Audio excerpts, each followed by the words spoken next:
I'm not into podcasts. I swear you'll never see anything like this ever again. What a hit! Back of the net. Hello and welcome to the Not a Pundit podcast. My name is Killian Ginnity. I'm delighted to be joined by our very own Robbie Redmond and Nathan Byrne. Lads, how are we doing? Good, thanks, Killian. Very good, very good. So, Robbie, welcome back, of course. Cheers. And Nate, delighted to have you back again. It's been a couple of weeks for the two of yous. And today we will be very, very much leaning on user expertise because we are looking at Man United. Where did it all go wrong? And why was Ralph Rangnick right about everything? Okay, let's lay out the scene as it stands. Yous are somewhat being taken over, maybe sorta. Yous are 8th, which I think in the current Premier League is pretty good. Yous lost 3-0 to your biggest rivals, and like completely capitulated in that match, and then yous went and completely capitulated against Newcastle. Yous are getting a bit whingy about referees and VAR. And as a Sunderland fan, I think yous are just a bit spoiled after 20 years of success, and you just need to suck it up and get used to it, that shit's not always going to go your way. Robbie? Oh, where do I start? First one, definitely, I don't agree with the suck it up element. I know that sounds a bit entitled, but when you look at the revenue that Manchester United produce and the status of the club, I don't think they should ever be in a situation where they're going to be on to probably their 7th or 8th permanent manager since Ferguson left. They should never be in a situation where they're regularly missing out on Champions League football, given that they have such a high wage bill. And it's so, I don't know, they shouldn't always be winning the Premier League because that's kind of Man City have been doing that. But I don't think we should be accepting this kind of cycle of nonsense that has been going on for the last 10 years. And without getting into it straight away, it definitely goes back to the Glazers. But what we're seeing at the moment definitely is similar to what we saw with Solskjaer and Moyes and Mourinho, and even in a condensed way with Rangnick. You have a manager who is kind of running down road players who I think know that, and the message isn't sinking in with them. And then you have a football structure, a lack of football structure above Ten Hag, who's kind of just left them out really to dry. So I think eventually it'll only go one way. I think he will end up leaving the club, and I think they might scrap out the odd win over the next while, but I think come the end of the season, 7th or 8th could be where they will finish up, and then they'll be back to square one as usual. So it hasn't been great so far. Nate, I've seen this kind of being bandied around. I want to get your reaction to it as a very, very devoted United fan. Is a failed club at this stage? Has it all gone wrong? Does it need to be burnt down and rebuilt? I think to a certain extent, definitely. I think when you say, are we a failed club, I think if you look at it over probably a 10 to 15 year period, we probably are. I'm not just being honest. You have become everything you used to slag Chelsea and Man City about. You overspend on players, you have a massive turnover, you're buying all these lads that aren't actually up to quality, and you're turning over managers quicker than most lads are having meals. True, yeah, very true. And I think a big part of that is down to the systematic failure of the football club. It's I don't think we've ever, over the last 10 years, had anyone in with a bit of brains rubbed together that we thought could actually push the club forward. I think a lot of it has been, your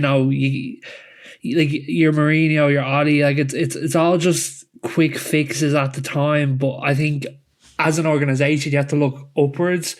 And I think, with Murto, Arnold, Ed Woodward before, it was always just a stack of cards waiting to fall, really. And I think a big part of that was just, as you said, overpaying. It's only going to lead you down one alley to where every club wants you to overpay. And the money's dried up. The club could run itself sustainably for a long time. But I think at this point, it's got to the point where the money's dried up and the Glazers aren't willing to spend. And that's why we've gone down this last year of looking for an owner. Well, I think this is where we can kind of try and paint a picture for two people in the world that are unaware of where things are going wrong with Man United.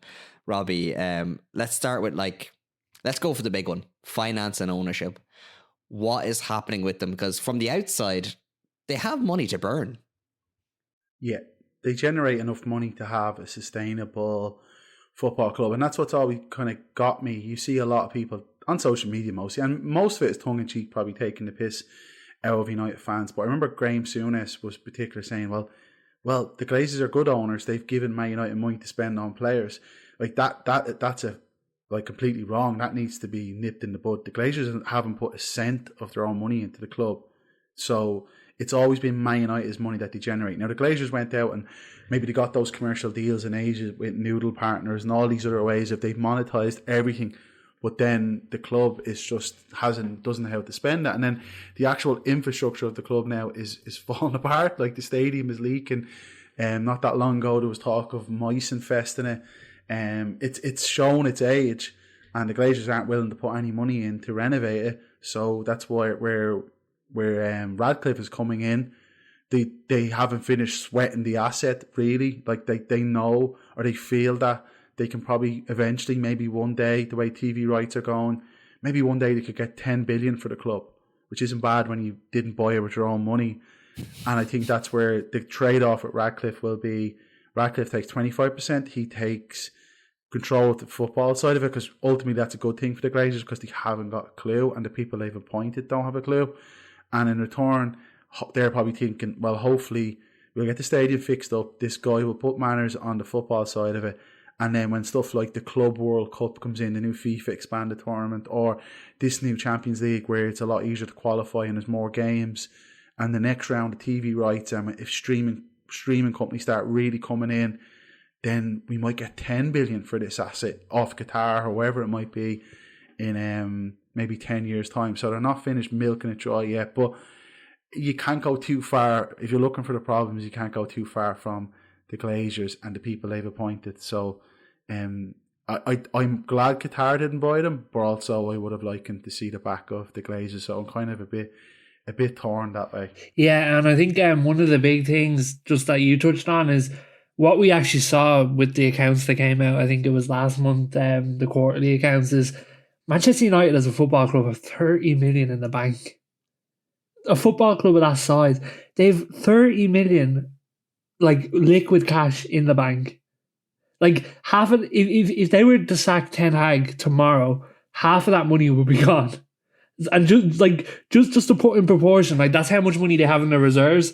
So the day-to-day running of the club is obviously self-sufficient, but to put that in perspective, I'd be shocked if as you support Killian, if Sunderland didn't have more money in the bank. I think what Rob touched on with the play for the big 10 billion figure that keeps getting thrown around, I think I do agree that is probably the play.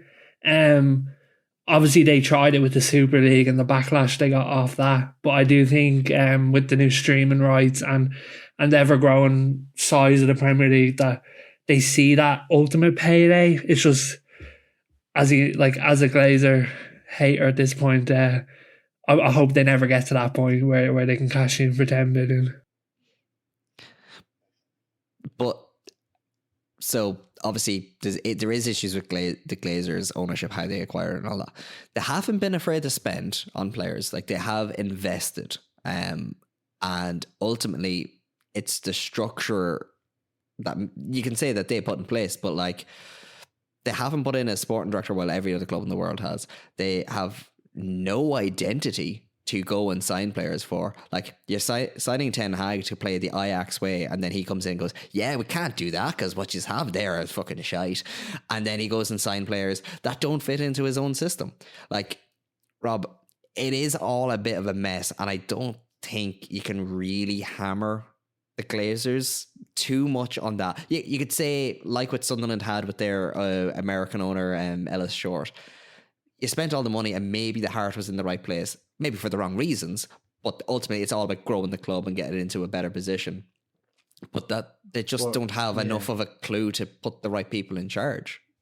Yeah, and this is one of the issues with Man United, and it's a bit like actually discussing the Ireland football team, and it's why Gary Neville and Carragher had that argument last week. Like, Carragher just wanted to talk about Ten Hag and the match that they just watched, and Neville was kept talking about the Glazers, and you kind of need to separate the micro issues, which is Ten Hag, and the macro, which is the Glazers. And if we're talking purely about the Glazers, like, it goes back to, a lot of it goes back to Ferguson. They wouldn't be there if it wasn't for Ferguson, and that's not slanderous or nothing to say that. Like, Ferguson got into a dispute with the previous majority shareholders, Magnier and McManus. It opened up an avenue for the Glazers to buy up the club, and it wasn't just that, but that was like very much the catalyst. But anyway, Ferguson was the smokescreen for them for 10 years. Alex Ferguson was there, so Man United were hitting a certain level. He was the director of football. He was the brains behind the operation. I read the book about the Glazers, and apparently one of the first things Ferguson did was when they were buying up shares, he was on the phone to them about securing Wayne Rooney. So Ferguson had that hotline to them. And back then, you probably didn't need a director of football. How many clubs actually had one? But by 2013, they needed one. Like, Liverpool had one, Man City were getting better, Chelsea had one, and the power was shifting away from the manager. And instead of empowering a director of football with a coach who could play in a certain style, first of all, they tried to get like a Deals version of Ferguson and Moyes, who was never a good appointment. They went with Ten Hag, who had never worked in that type of structure. He always had players buying, or directors buying players for him. And ultimately, I don't know if I have any sympathy for them, because they knew best practice, or they should have seen best practice from other clubs all over the world. And instead, they just chose to empower Ed Woodward, who was just a suit, like a yes man, an accountant. Like, he wasn't even a football fan, apparently he's a rugby fan. He got the Holidays in though. Like, he got the commercial and the things. You cannot question his commercial revenue acumen. Like, they really did sweat the asset, and for whatever reason, whatever money that went on was wasted on players. Most of it probably, but they monetized Man United, which I suppose that is their prerogative as business people. But there was no football intelligence brought in whatsoever. Like, the first season, for example, this anecdote, first season of without Ferguson, this might sum her up. Like, they could have signed Fellaini, Marwan Fellaini from Everton for a buyout clause. Moyes dithered on it, because he used to always dither when it came to signing players. Wasn't sure. They couldn't sign anyone else, so they went back to Everton and then paid more than what the buyout clause was for a player they didn't really want. And there's been a million cases like that. There's been everyone from signing Marcus Rojo and not knowing that he had an assault charge, Alexis Sanchez, Pogba, like, and you can say, oh well, it was the players or the managers. Like, for example, I would have always wasn't a fan of Mourinho. I'd say he's my least favourite post-Ferguson manager, and I include even Ranić nearly in that. But ultimately, Mourinho wasn't a cause of United's issues. He was a symptom. It was just short-termism, get someone into paper over the cracks, and never kind of apply any type of football intelligence. Because the Glazers, I don't think they're ever meant to be long-term owners. And I'll let you come in now, Nate. They are parasites, or vulture capitalists, what you would call, I think you'd call. They buy something for low with borrowed money, and they flip it and sell it.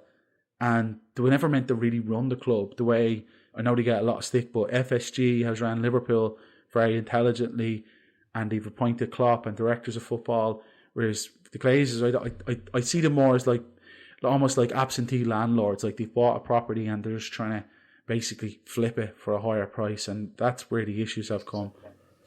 Yeah, and I think one of the big things that you alluded to earlier was, one of the big reasons why Manchester United have not had a sporting director is because Joel Glazer gets off on the fact that he's playing the biggest game of Football Manager on the planet. Careful, him and Ed Woodward. No Football Manager slander on this show. Joel Glazer and Ed Woodward literally ran that club like, spin the wheel, which player does it land on, we want him. It was their ultimate fantasy, and it worked for them for such a long time. Like, obviously when Sir Alex left, it went downhill, but for years after that, they were still playing the same game.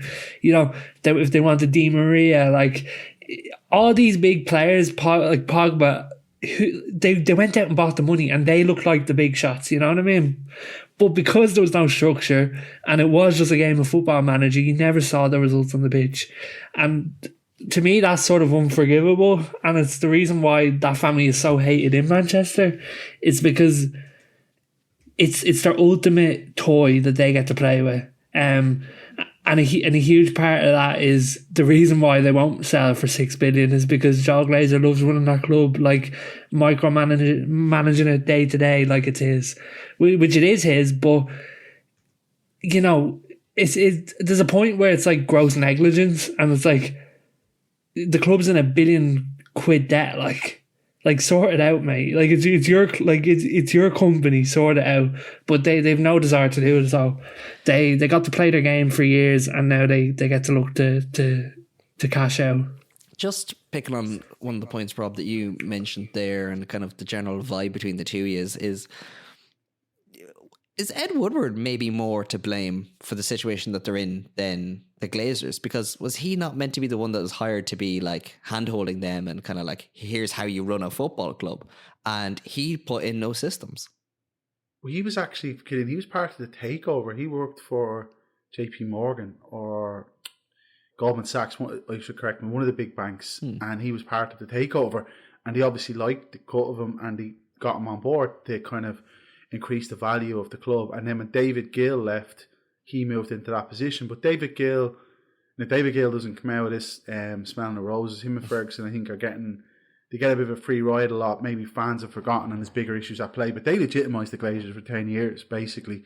Ferguson was the smokescreen, as I said. And Gill obviously had connections through football. He could get deals done. Woodward doesn't have those. Like, he's an accountant, like, or he's a money guy, and he's good at that. And you could say he's at fault for not going and getting a director of football, but we don't know. As Nate said, like, it seems like Joel Glazer likes to have his finger on the button. He likes to be involved in decision making, and ultimately, they were making money through commercial deals, but there was never any evidence of that in the stadium or on the pitch. There was of a lot of flops, but there was never any evidence of actually this. They know what they're doing here. I've thought for years that you could get 5 Man United fans who run the club better. Just any random 5 Man United fans will probably do a better job. Like, even down to, it's a small stat, but like, it's actually not small, but it seems minor nearly. So Man United's net spend since 2012 is like $1 billion. Like, Liverpool's is 347 million. Man United have only sold 2 players at profit. One of them is Dan James, the other one was Dali Blind in this period. Like, this is up until just before Ten Hag took over. And no team in that time have had fewer players leave their club than Man United, 174 between 2011 and 2022. So, like, the club just, it doesn't even function as a football club. It's so embarrassing, and that's where the culture comes in, which we'll get to, of the players not giving a shit and burning through managers and burning through coaches and just going from crisis to crisis. And every so often they'll pull something out of the bag, but ultimately it's really going nowhere as long as these guys are here. And I don't know, I think my opposition fans just look at United fans and think they're being spoiled or wherever it is. Like, it's maybe a part of that, but the club really has been ran into the ground. And if they weren't as rich as they were, Man United, the way they're being run, they should nearly be relegated. That's the level of negligence it's been.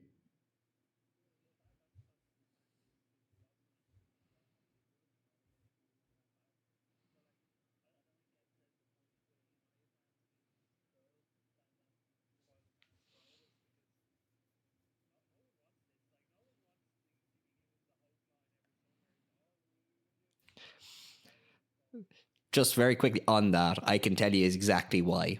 Being a rival fan. Now, I have a little bit of a soft spot for Man United because Sunderland and Man United have had a very good working relationship over the years. Like, we've had some very good loans from you and lots of transfers and all that kind of stuff. Diallo.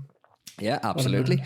Danny Welbeck before, Johnny Evans before that. Yeah. Less so Januzaj, but then we bought the likes of Donald Love and Paddy McNair, John O'Shea, Wes Brown, like varying degrees of success, but we've had a good working relationship. When Sunderland was being mistreated, we got to League One with successive relegations. Our success was finished 7th. When you complain, oh, we're not finishing top 4 after spending 600 million in go to 3 years or whatever. For us, it's kind of just like, yeah, we nearly didn't exist. Yeah. for me, it's like I honestly I don't necessarily, obviously I want them to win the Premier League, but it's not going to make or break me. I'm older than they, so I've seen them win everything. Like I've seen them win Premier Leagues, I've seen them win Champions Leagues. I've scratched that itch a few times. I just want them. I just want the team to be in a better condition. I want to be able to enjoy watching them. The top four, I just think they should be there, given the outlay at the Glazers, the money at the disposal, the size of the club. Like that, they should be there. It's not. It's more just the general how the club is run. It's got to the stage where I'm like, if it meant Man United getting relegated to get rid of the Glazers, I would genuinely take it. I would take all the slackings that come with that. Isn't that the big frustration for all United fans, is that the money is there and it's being spent, but it's being spent wrongly? That's the frustration, is that, you know, we go, United spends money this and that, but if you spent in the right way, we would be winning, and we're not. And that's the frustration, is we sit back every summer and go, we're buying this player, this player, this player. Where's the strategy? Like, and I think that's the biggest frustration going back, is like, the money is being spent, but it's not being spent properly. And it's the reason that's being done is so people like Ed Woodward and the Glazers and whoever, like Murto to an extent and Arnold to an extent, they get to live out their like dream of owning this big company and run it like because ultimately they know they're on borrowed time. So while they're there, they're gonna get their best out of it and move on. Like, I think I looked into it. Woodward now is at an esports company in Dubai. That's the way he's gone after managing the biggest club in the world. So Yeah. it's truly a travesty, and it's the biggest annoyance is the money that gets thrown against United. Fair enough, but I don't think it's justified in the point that it's never been spent right. And like throw the money argument at us if it is spent right, but it hasn't been. And before you go any further, Killian, and not to just one of the last things on it, is that I think this is it's a crime against football, what they've done. This could have been any club. Like, they took her over with leverage, borrowed money, secured against the club. They've effectively made it a laughing stock, and they're going to escape now with billions. Like, and it's just, it's not, this is, football shouldn't be like this. It's not even a romantic notion of football. It's become a product, but this is just, it's worse than sports watching to watch this happen. It's just brutal, like. That's actually a good point. Is if it was any other club, they would be relegated. And even any other club on the planet wasn't £1 billion debt. Now I know you look at Barcelona, they are, but majority of the other clubs wouldn't survive. And that's just a fact. Is if a Glazer happened to another club, I don't know if they'd be there right now. And that's the harsh reality. Now, Nate, there's few men with a better finger on the pulse than yourself. Is there any hope on the horizon for the likes of a Woodward to not happen again, or maybe a pathway for the Glazers to be removed? I don't think Ed Woodward will ever happen again, purely because part of me does believe in Sir Jim, and as we said, like we can cry out for like good people to be put in positions, but if he comes in and does that, that's half the job done, in my opinion. But when is he coming in? Soon. It's in the motion. I don't have I can't go like, oh, he's coming in on the 11th of November, but it is getting closer. And I think as United fans, we just need to like look out and just be like, okay, there's a bit of hope at the end of the tunnel if we can do that. But I think a big thing is, if it does go through, Sir Jim needs to come out and go, here's the long-term plan. Here's why I'm doing it. Here's my expectation and what I'm after, and here's how we get the Glazers out. That's what I want to see.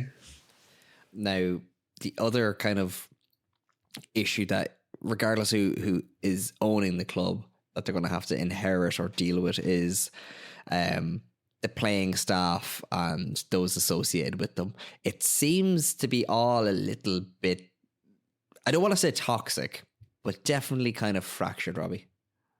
Yeah, it goes back to a bit like what Nathan was saying, and how this culture, like the fish rots from the head. Like, so Richard Arnold and John Murta and Darren Fletcher, all these other guys that are involved behind the scenes.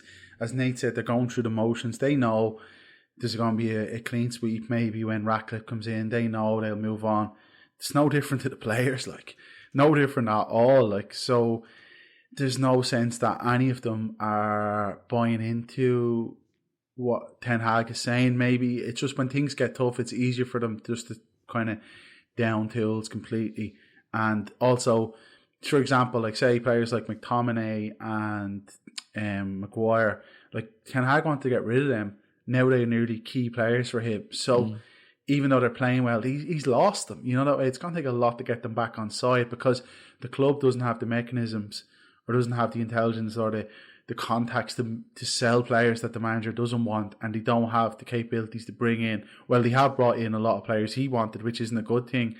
They should be bringing in players for the club, but I think the players know, they're not idiots. They're around. They know that basically this guy might not be here for long, and the next guy will come in, or however it might be. And if the next guy doesn't come in, they have their long contracts. So, for example, like Sancho's under contract. Nate might correct me, probably for another 3 or 4 years. He can wait a few months for Ten Hag to get the bullet, or whatever it might be. So the manager's authority is instantly eroded. There seems to be probably factions in the club, which is inevitable because Ten Hag has brought in players he worked with previously or knows because the club can't get him anyone else. And there, obviously, that might rub up players the wrong way. Such as Sancho, I'd say Sancho was annoyed that, well, he wasn't playing well, but either is Anthony. But Anthony still starts. And it's just stuff like that. It's petty stuff. It's stuff that you'd see in nearly any workplace. It's just that these guys are on secured 5-year deals, and ultimately it doesn't seem to really matter. Like, as I said, you see United players pushing to leave United, other than Ronaldo. I was telling that stat, like, there's been no club have had fewer exits because they're so well paid, and they know that the manager every 18 months or so is going to be under pressure and he might be gone. So that's, I think, where the culture comes from. Again, it stems from the Glazers, and it's Ten Hag. He's tried to break it by being kind of strict, and it just doesn't seem to be working. Nate, do you reckon that Ten Hag can make it work, or does he need to be potentially moved on, or just like complete overhaul of the squad to make Ten Hag work? It seems to be one or the other. I do think he can make it work. I'm still behind Ten Hag. I know you two probably have opinions on that differ, but I think ultimately he needs some support above him. That'd be the first step that I'd like to see, and also what he needs is someone to try and help him reestablish his authority over the squad. Whether that's making a move on Jadon Sancho and going like, listen, pal, you're out. We're playing you off. We don't care. We're setting a standard here. We're going with it. Something needs to happen above him that gives him the control back, because I think ultimately the control has been taken away from him over that squad through no fault of his own. And I think it's purely because I think the people above him, your Murto, your Arnolds, I think the way that they've been running the club the last few months has diminished his authority. And you can include the Glazers in that as well. Putting the club through a year cycle of selling the club, like, that's only going to cause unrest in the squad. Like, you know what I mean? Like, the whole company's up for sale. Like, I've always had this line, and you guys will probably disagree with it, but I genuinely think that Erik ten Hag's managed the club through one of the most unsettling periods in its recent history, purely because of the club for sale and Ronaldo leaving. Like, all this stuff combined, it's been such a turbulent time. The Mason Greenwood saga, all of it. Like, there's so much that we can go into that spans such a wide period over the last 2 years that, like, we wouldn't have enough time on the podcast to do it. It does have a little bit of an air of a Mike Ashley at Newcastle end of days, that kind of like, oh, every year it's up for sale and then it's back down again. And that's why I think I'm trying to maybe get at with, like, the questions about Ratcliffe is, will it actually happen? And if it does, will it make any difference? Because it will 100% happen. It's just, we can't predict what will happen in terms of after he buys it, what impact it will have, whether the Glazers have a clause in there where they can rip back control.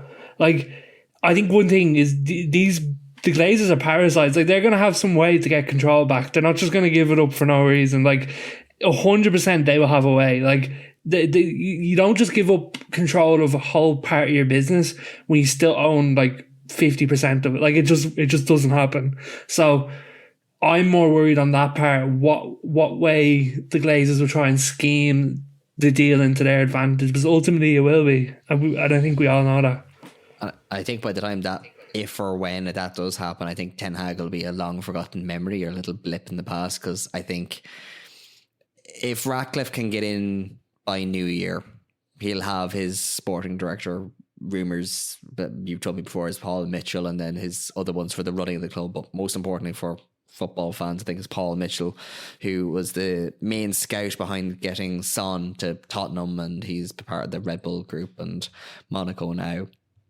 Very, very well respected dude, despite like not having a big playing career, which just kind of shows how quickly he's established a reputation for being a mover and a shaker. That like if give him January, them two together, and if there isn't a kind of a gelling or an indication that they can work together or signed, like that Ten Hag will deal with the players that is signed for him, that I think they'd ultimately have to get him gone by the end of the season, because why waste the summer, Robbie? I think, yeah, exactly. I think what Nathan's saying is true. Like when you take a step back, you look at the context of the club and how many fires Ten Hag has had to fight over the last year and a half since he's been in. It's a lot, like, and it wouldn't be easy for any manager. And that's where I actually, looking back here, I wrote a piece when Ten Hag took over, just before when he accepted the offer, when there was reports that he's coming out, that, and the headline is Eric Ten Hag's Man United demands show why he should reject the offer. So basically Ten Hag was looking for assurances, saying he wants to refresh the squad and add younger players. And I was saying at the time, basically Ten Hag is asking Man United to act like a coherent elite football club, but there's no evidence to suggest that they can do that. And I'm not reading out to say I'm right, but because anyone could see that clear as day. If you look at compare, like basically with Ten Hag, is that what he wants to do, what he needs to do is when he came in was overhaul the squad. He wants to, if he does want them to get to play like Ajax, there's so much needs to go into that. It was never just the manager, it was also the sporting director, the CEO, all that went into it.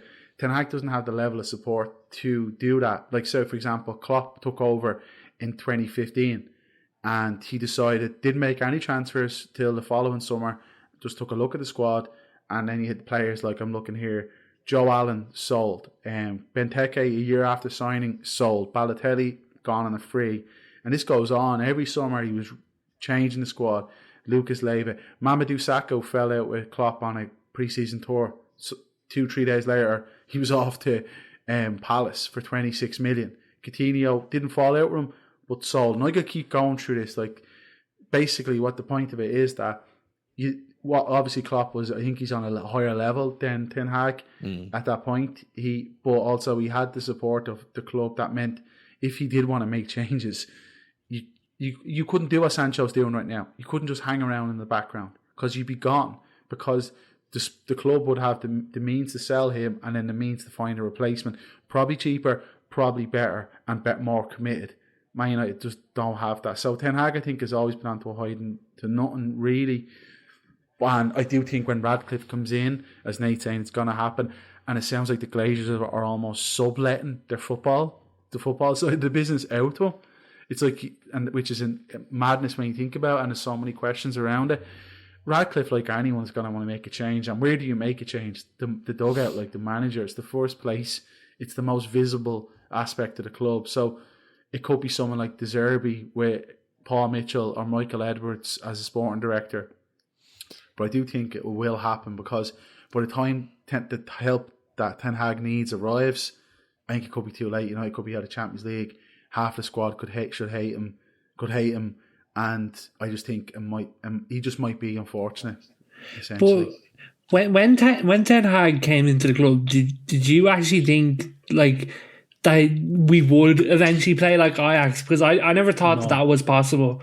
And no, not at all. Like, Ajax is a club that's been ran the same way in the same mould for years upon years, right through to their to their under 12s. Like, they play the same football throughout. Like, and I think a big thing is he was never coming into that homely feeling at United. It was always going to be turmoil. And I think his first season at United, when you look back, it was a big success. We won a trophy. our defence was solid for such a big part of that season. Like, when you look at it in an isolated view, it was such a success. Now, obviously, it's gone wrong this season, but I think you have to factor in the injuries. I think I saw something like our most used defence this season is Reguilon, Lindelof, Maguire, and Dallo. Like, that's nothing like our defence last year, and that's purely down to the injuries of the players. I know you can't always go to injuries and go like, look at this is the reason why we're doing bad, but I do think it adds a bit of perspective to it. Definitely.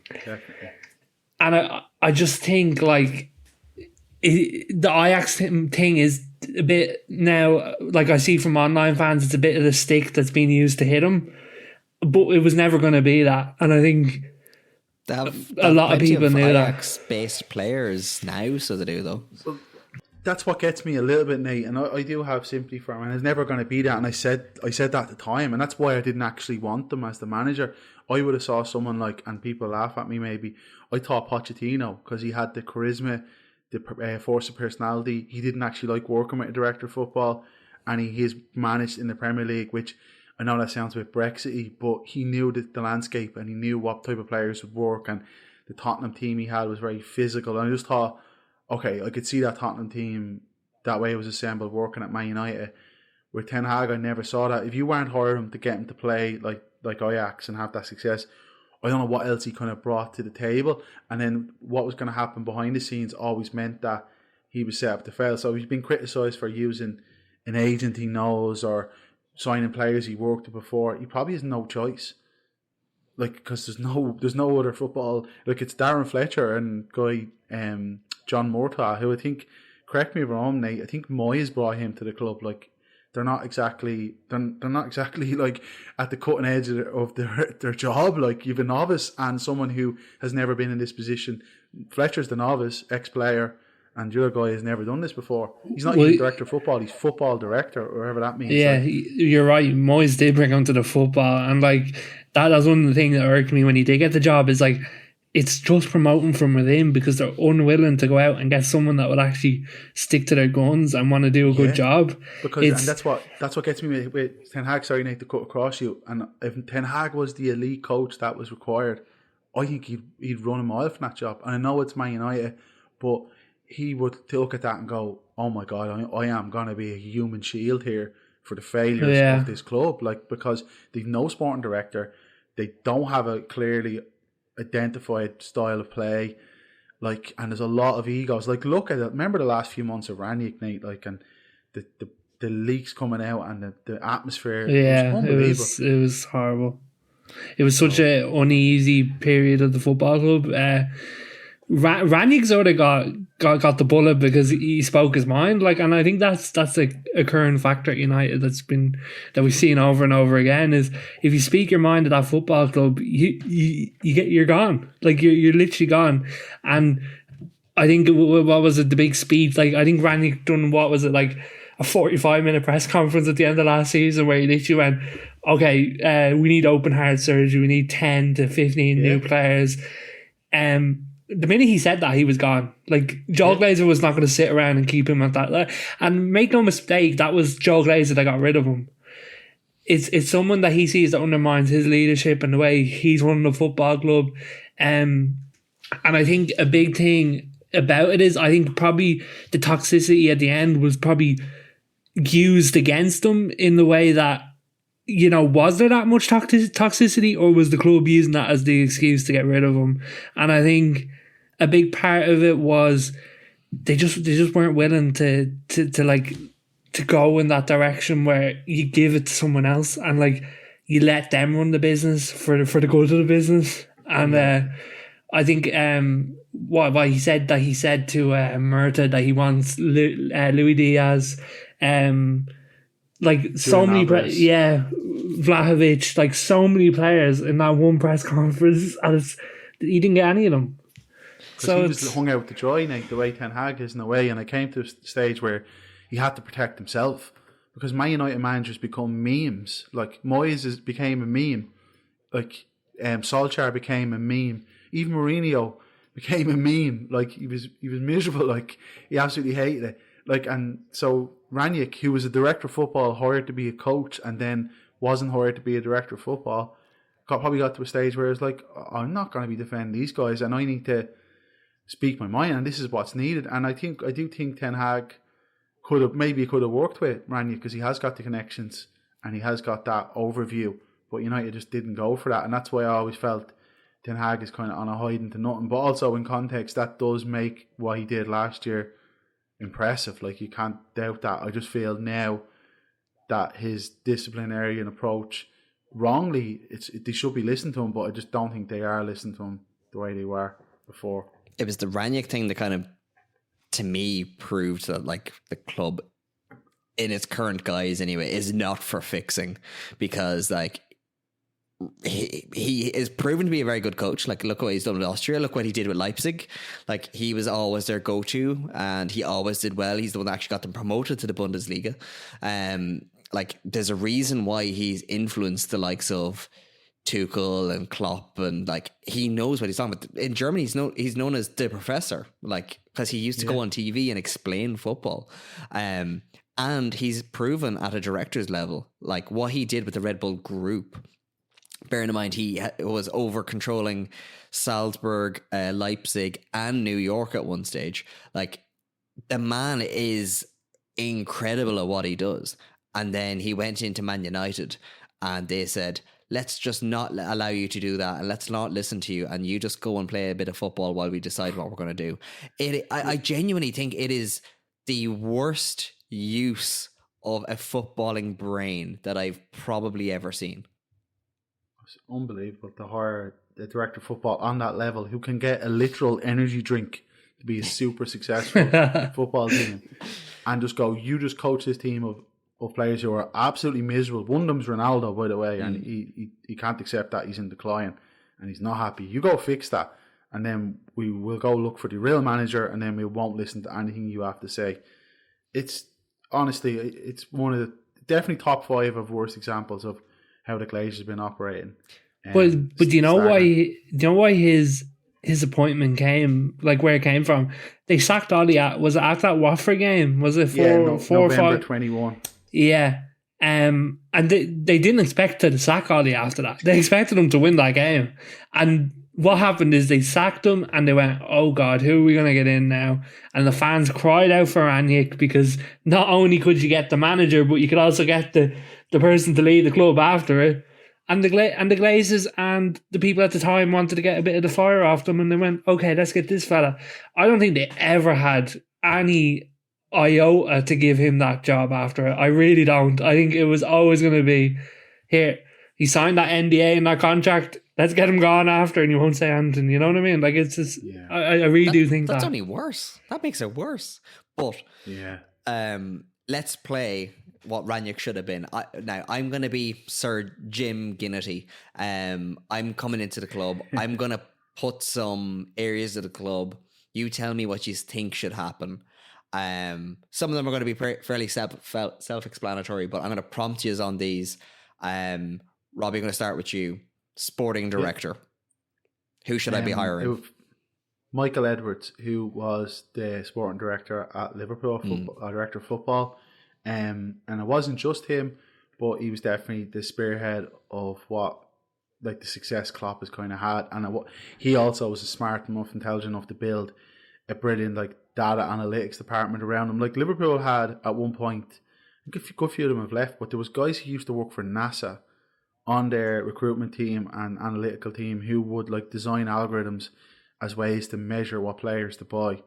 Meanwhile, Man United were just going, we'll sign Alexis Sanchez and get him to play the piano. So that was the level of Liverpool's expertise. And Michael Edwards was the figurehead for that. And he hasn't been in, it's not that he hasn't been in work, he's not employed. Like, I'm sure he's doing fine, but he's left Liverpool. I think he's doing more of a consultancy now. I think he's just started basically a director of football for hire company. It's like, we'll go in for a couple of months and... Yeah.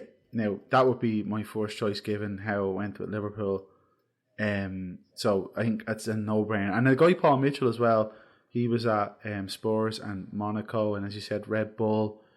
And it's just someone with a brain, someone with contacts throughout Europe, not just like going to ring up an agent, someone who can actually piece together something. And the other one would have been Dan Ashworth, but he was the Newcastle director of football. He was at Brighton, and he's left Brighton, and he's at Newcastle. And he's not going to leave Newcastle, let's be honest.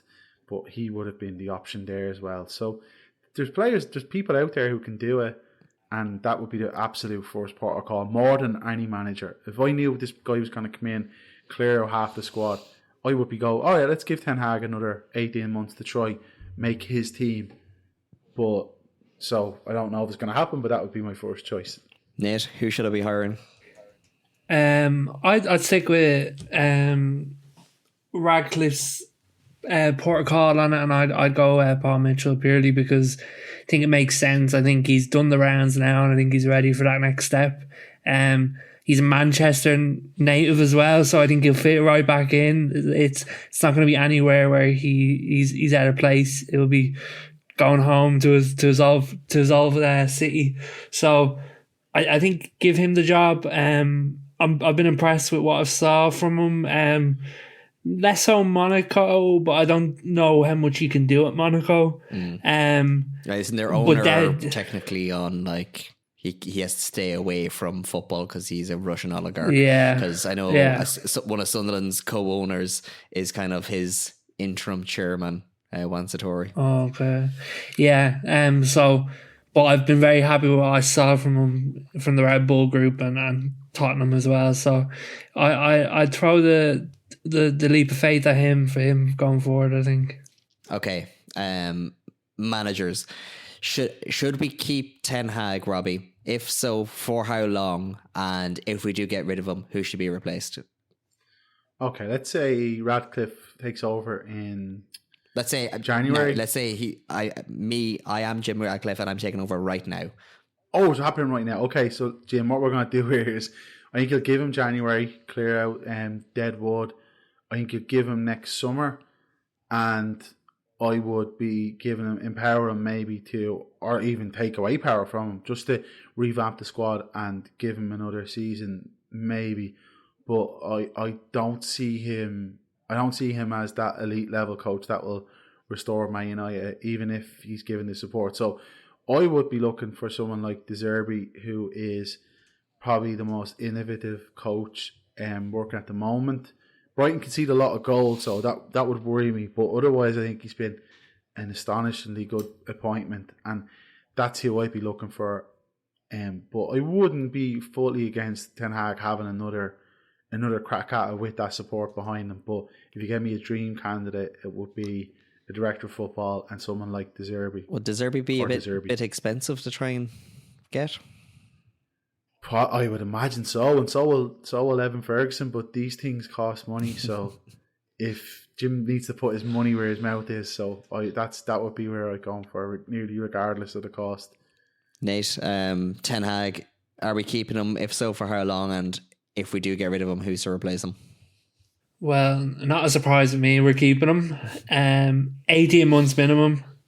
I think give him the 3-year mark, and in that time, if it doesn't work out in the end of the 18 months, we go, okay, he's not the right man, but at least in that 18 months you can restructure the football club, leave it in a better place and move on. But I do think he's the right man if things change above him. So I'd give him 18 months at least. I think that's where I'm at.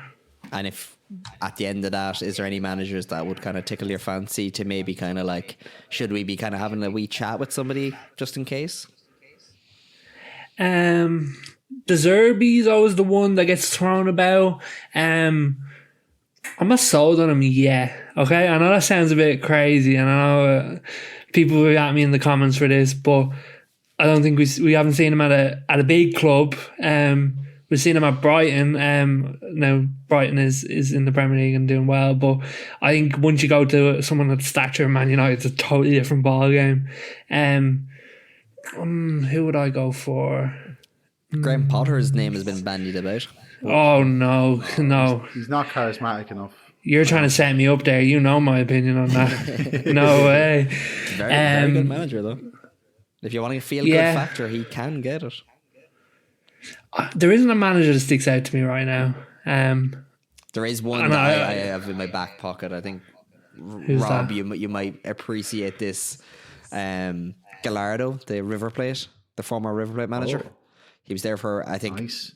6 or 8 years and had them just fucking absolutely really, really, really strong in South America. But in a Bielsa kind of way, it was this style of football where people are kind of going, oof, you're a thinker of the game. Because That is the most left of centre show. I love it. Brilliant. it's proper football manager stuff. Yeah. So check him out. I think he'd be a fun appointment. I think he would be a Pochettino to Spurs, but a lot more intelligent. That kind of like, Wow. yeah, you're taking a high risk, high reward. Like he could fucking revolutionize, or it could end up being a Pellegrino to Southampton. But I like to think of the former. We're going to move on to players. So obviously, we've all agreed the squad is in need of a little bit of TLC. Robbie, 3 players that need to be gone yesterday. Oh God, 3 players need to go. I don't want to say it because I don't want to be jumping on it. This doesn't have to be about playing. It could be a personality. It could be just not the right fit. It could be the cost. Just 3 players that you think, get rid of these and we're going to be in a much better space. I'll get rid of the obvious one first. I think it'd be the best for everyone is Maguire, and it's not. I think he's done well since he came back into the team. I think he's been treated harshly, but I still think ultimately at his best, he's never going to be what Man United need, particularly if you get a new kind of coach or whatever, or particularly if Ten Hag gets to play more of the type of football he wants to play. Maguire will be the one.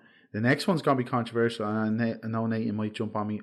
I think Rashford would be one I'd be looking to sell. Oh. So yeah, I'd be creating a market where Newcastle give you over 100 million for this guy, because I don't think his attitude is as good as people might think. I think his body language isn't great on the pitch. He's had a few little things, like minor stuff now. He's apologised for them, like failing the fitness test the other day. And like also you look at him, he's turned 26 now. Like he's a very athletic player. He doesn't have a lot else to his game, I don't think. Now, I think he could have been an elite centre-forward under, particularly when Van Gaal was coaching him and he was playing through the middle, and he would remind you nearly of the flashes of the young Brazilian Ronaldo, but he's never developed this game. And if you watch him play now, it's very, very, very frustrating. So he'll pick up the ball, he'll keep his head down, he'll ignore other players, dribble, shoot, usually miss. So I know he had a great year last year, but I don't know if he's on that level of like game intelligence or just tuned into what. I don't think he's an elite player essentially, but I do think you would get an elite fee for him. And if Man United need to rebuild the squad, I think he would be the one. He's the most saleable asset, and I don't think he's that good really when it comes down to it. So Rashford would be one I'd be looking to. What I'd say on that Rashford one that you said about, I probably wouldn't agree with you, is in a few months you might get me on side. Okay, I'll just say that is I need more. Okay, I need to see more, and I think that's what we're all saying is we need more. And but yeah, if you ask me a question in a few months, and we'll see. It's just like, it's not even like, again, I'll show you guys from something I wrote a couple of years ago. It's like, I think you need to create a market for this guy to sell him, because I don't think he's an elite level footballer at all. And I know he'll have great little spells where he's scoring lots of goals, and like last year he had a great purple patch, and he's a homegrown player. Like these are the players you want to keep, but also you need to be ruthless about these things. And I don't think his status warrants his ability doesn't warrant the status he has on the pitch, and his body language stuff hasn't been great, and he just doesn't look interested the last while. And I do question then, is his attitude right? Because if he's like that on the pitch, what's he like in training? Like I doubt he's a bag of laughs in training if he's not really kind of mucking in during the match, and he's very frustrating to watch. And it's just hard. I don't think any player can even link up with him, because it's just the same thing again. Head down, shoots, and that's what it looks like to me. And the last one will be, God, like, can I combine a few, Kieran? Like, I think the players like Varane and Casemiro, who I like both of them, but it's not 2016 and it's not Real Madrid. They're on big contracts. They are. You've had to push you to choose one though. Which one to get rid of Casemiro. first? Let's say maybe Casemiro, because I think central midfield, like that's where your best players have to be, and I don't think Casemiro has looked really, really off it this season. I know he's injured now till Christmas. Like, so I think last season was great. You got out of him, but I would be pushing Casemiro at the door. But honestly, there's so many more now. Sorry, Wan-Bissaka only is good enough. God, you'd be there all day. Like, really would. But I think Wan-Bissaka has been good, to be honest. But let's imagine this idealised version, Nate, of Man United. He is not an elite level right back. Like, you'll keep him as a stopgap. He has been grand, better than Dalot, who has been switching an awful lot. But let's imagine, what do we want Man United to be? I just don't see how he fits into that. And then, oh God, there's so many. There really is. Nate, you're 3 to get rid of yesterday. Okay, I'll start on the same foot as Rob. I'll say Harry Maguire. I think, recently I've been seeing a bit more from him, but I just think culture-wise, just reset the culture. Too much has happened there, in my opinion. I'd get him out the door first. Scott McTominay would be second. I've never seen a player play hide and seek more on a football pitch than that man. I can't speak the amount of times that I'm shouting at my TV, go look for the ball. Like, literally playing hide and seek on the pitch. Like, I don't even know if I've seen any other player in world football do it to the level that he's done it. I know he can pop up with the odd goal here and there, but for me, I want to see more on the ball stuff from my midfielders. So he'd be next. And Jadon Sancho. About time he came up. I think that one's quite self-explanatory. It's not hard to say sorry even if you don't really mean it. That goes without saying. Just be gone. And I take quite harshly on it. Is like, if you can't be bothered enough to say sorry to put on a red jersey and go out and play for Manchester United, you don't deserve to be there in the first place. So, I think just over that period of what's happened, he's disrespected the club too much, in my opinion. So he'd be gone in a heartbeat. To be honest, I'd probably move him to first, actually, just because I think it is unforgivable to be fit, and what happened is such an isolated thing to not go out and play for the club. It's like, you don't even want to be there in the first place. You're just picking up a paycheck. So that would be my opinion on it. Now, I'm going to get you, and Rob, I'm going to start with you. Pick one position that you, like the first position you'd want to strengthen, and give us maybe an option or two that you would be trying to target. Oh, God. Well, one for years I always wanted was Kane, but that's gone. It would have to be central midfield.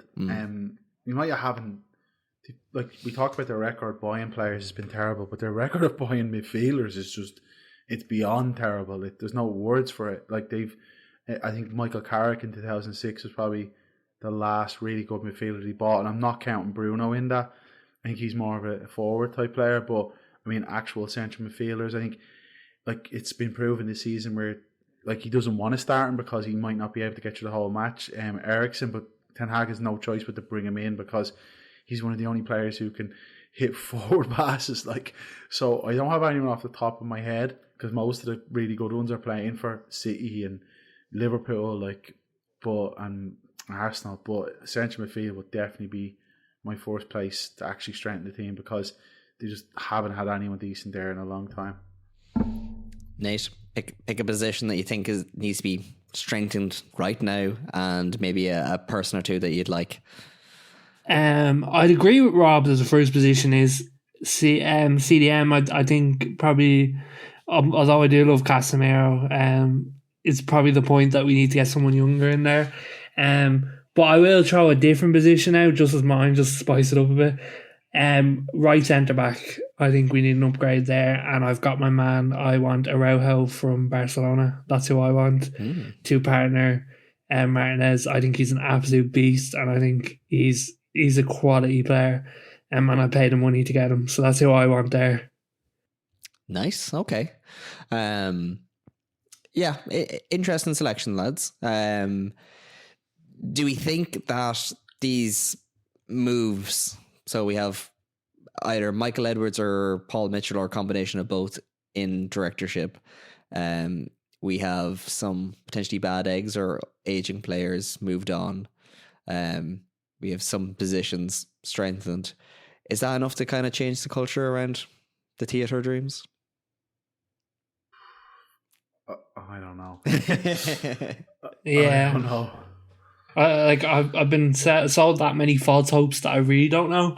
One of the things I'd actually throw at you, Killian, because you love the management side of football, is how much of a role do you think a new CEO plays in the changing of Manchester United? Because that's a position that we haven't touched on, is a new CEO. How much of a... I think it's massive. I think, as we kind of said before, the fish rots from the head. Like, if you have a CEO that, like, I think one of the issues with Man United in the past, and I know we kind of touched on Ferguson kind of basically being the success and demise of Man United all in one. You basically leave him to run the footballing end of things, because he was, from the olden days, kind of just taught to trust that you look after football, we look after business, and that's just the way it is. You do the signings and all that, because that's just part of football. Now that's slightly changed, because players are now seen more as assets than just a sporting entity. So, like, if you have, and I know his name is going to be bandied around, but like, look at it like a Toto Wolff, like having somebody like that kind of charismatic, very knowledgeable person kind of heading up a team, well, then you don't have to worry about what's happening above you. Like, I'm sure we've all been in positions in jobs and stuff where it's kind of like, if you don't have confidence in the people above you, you don't kind of concentrate on what you're doing, because you're kind of worried about what they're doing. You spend some time watching them. And I think if you look at Man United now, Ten Hag, I don't think trusts Murta. So he's got to be trying to keep an eye on signings and all that, rather than focusing on like just coaching. I think he's worried about what's happening with the ownership. He's worried about what the ownership are going to say about his actions, more so than worrying about the actions he's going to take. Whereas if you have somebody that kind of is there going, listen, don't worry, we know you, we trust you to make the right decisions. If we don't like your decision, we'll call you in, but that'll be between us. Like, if you have a CEO that's willing to roll with the punches to a certain point, that is knowledgeable enough that you don't have to doubt their credentials. Like, if you look at Woodward, you don't get to doubt his commercial credentials, but then when he's the one trying to make football decisions, well, then you're going to have a question mark over everything he does, because it's kind of going, did you just look this guy up on FIFA and just check his overall? Like, that kind of piece that's coming out, like, I think a CEO cannot be understated. I think that could actually be more important than a sporting director ultimately in Radcliffe's tenure, because ultimately it'll be the CEO that the sporting director is answerable to. So if they don't get along, you could have a Ranić come in and be a genius, but if he's not going to get along with the guy that's either allocating the funds or allowing him the like, if Ranić came in tomorrow, realistically he's going to want to get rid of Ten Hag as soon as possible and get in a manager that plays the style of football that he wants the team to play, the one that he believes in. And if you have a CEO that doesn't back your sporting director in that way, it's doomed from the beginning. So it would be very, very, very interesting to see who Ratcliffe brings in. It'd be interesting to see their background, because I think this is one where you don't necessarily need a footballing one. You just need a kind of person that's going to come in and just listen and kind of go, right, make the case. Tell me why I should spend 100 million. Oh, well, the player does this, this, and this. Yeah, but Brighton just signed this guy. Do we have that kind of an option? They go, no, not for us. Right then, I've listened. I'm going to make a decision based on our finances and based on what my sporting director is telling me, or what I know.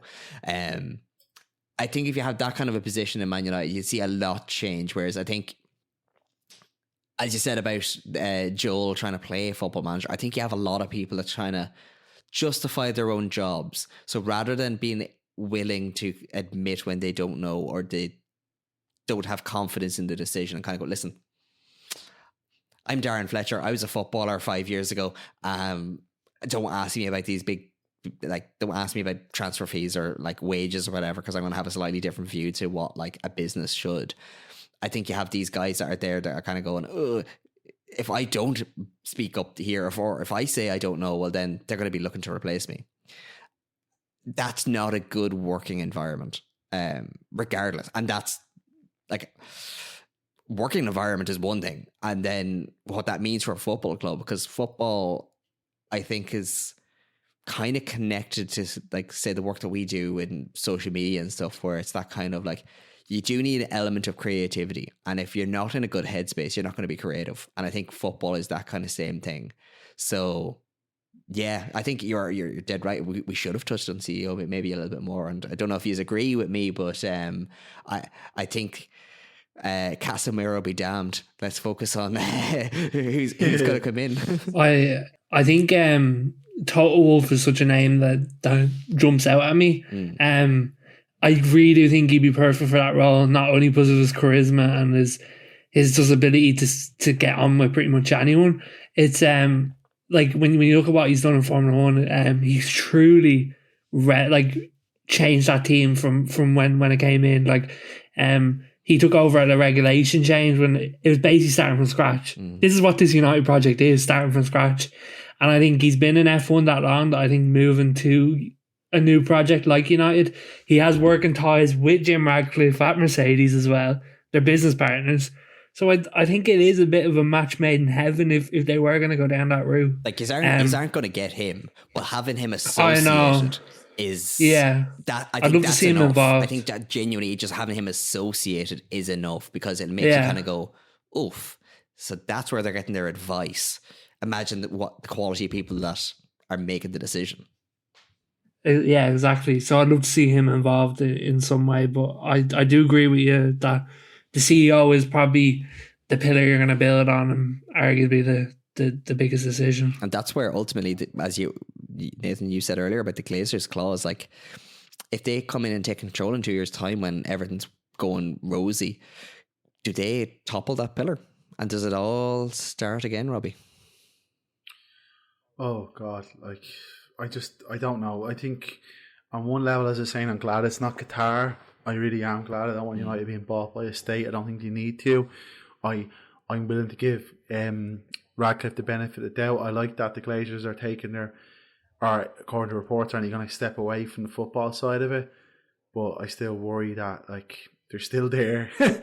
And they've undermined managers and they've undermined players. So who's to say they won't undermine Radcliffe? So I'm still a bit cautious about it. Right, lads, we're coming to the end of the show very, very rapidly. I'm going to really put you on the spot as if I haven't already. Nathan, your predictions for Man United for the rest of the year, the season, not just the calendar year. Where do you think they're going to finish in the table? What do you think the mood is going to be like by season's end? Fortunately, I think we'll be playing Europa League football next season. I just want a steady end to the season. You know, I feel like the season's already a bit ruined now. I just want to get the ship even now and just glide in. Do sort out the stuff that needs to be sorted with the club this season, and let's start next season. Crack on. Robbie, your prediction? Same. I do think the standard at the top end of the Premier League this season seems to be too high. I think United, I'd like them even to get through to the last 16 of the Champions League, just avoid the Europa League for as long as possible. Although the final isn't Dublin this year, so maybe this isn't a bad season for them to get there. But I think the results will start to steady. I don't think they'll be in the top four though, and I do think when Radcliffe comes in, I think it'll be continuity for the first while with the view to maybe things starting to change next summer. But it could be another rebuild next summer anyway. I'm going to go a little bit rogue on my prediction, which doesn't have any validity or anybody you should really care about, but I reckon there won't be any continuity, because I think with the Glazers still being there, Radcliffe will be under pressure to make some big and bold changes. So you'll have like a mass exodus of the likes of an Ireland, the likes of a Murta. You'll have his own people coming in. I think there could be a potential little bit of a clash with Ten Hag, in the sense that why waste any time with a guy? Like, if they see in the first week or two that it's just not kind of gelling, well, why bother wasting time? And you can't imagine that they don't have names on a list waiting for him to go. And I think, regardless of whether or not they're state-owned, you don't be in the petrochemical industry without some Middle Eastern ties. And I reckon your best friend is going to be the Saudi Arabian League, because Casemiro, that man has it written all over him. He's going to love playing in front of 600 people. And 200 million bid loading. Like it's. I think that is going to be genuinely a business strategy of, because you have no other option. Nobody else is going to pay the wages that you have. Forget the fee. Like, just get rid of them. Get them gone at where you're not paying half their wages or 3/4 of the wages with some of them. And I think he'll have a very rocky end of the season. I don't think he'll reach Europe.